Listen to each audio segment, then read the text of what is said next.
Meow, my friends. Cuba's lights have gone out, and I'm not talking about a government-mandated curfew. The island nation is experiencing a blackout so widespread, it's making the Dark Ages look like a disco party. On October 18th, 2024, at 11 in the morning, Cuba's largest power plant, the Antonio Guiteras, decided it had worked hard enough and clocked out for an extended siesta. This wasn't just a case of one lazy power plant, oh no.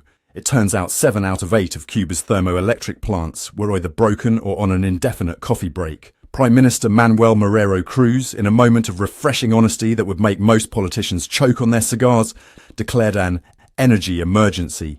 He said, and I quote, "We have to say with total transparency, we have had to paralyze all fundamental institutions to guarantee the minimum amount of energy for the population." Translation, we're turning off the government so you can keep your fridges running. Maybe. But let's not forget the supporting character in this drama, Hurricane Milton. This meteorological troublemaker disrupted fuel deliveries, leaving Cuba's power plants high and dry. It's like ordering a pizza and having the delivery guy say, "Sorry, a small tornado ate your pepperoni." The result? 10 million Cubans are now experiencing what it's like to live in the 18th century, but with better hygiene and more colourful shirts. Some areas are facing blackouts lasting up to 20 hours a day. That's right, folks. They get just enough electricity to charge their phones and realise they can't use them. Now, you might be thinking, surely this is a new problem. But oh my sweet summer child, this is just the latest episode in Cuba's long-running series, Who Turned Out the Lights? Back in September, people were already taking to the streets faster than tourists at a salsa class, protesting food shortages and power outages.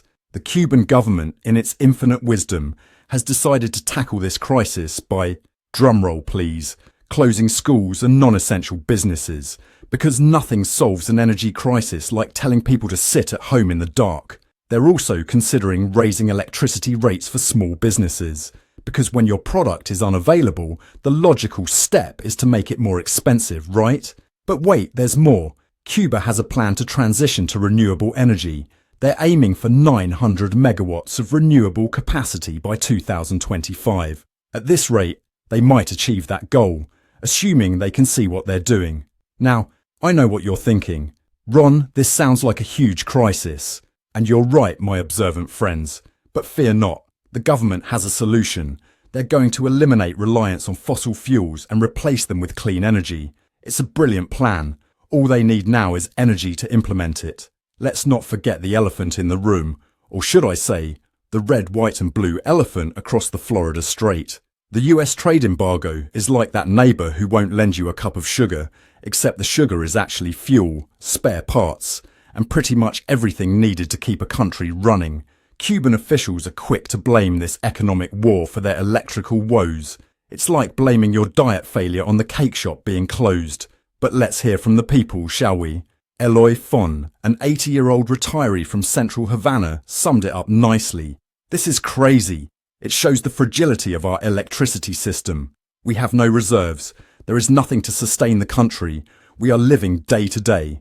Eloy, my friend, when your electrical grid is as fragile as a sandcastle in a hurricane, you know you're in trouble. And just when you thought it couldn't get any worse, let's talk about Venezuela.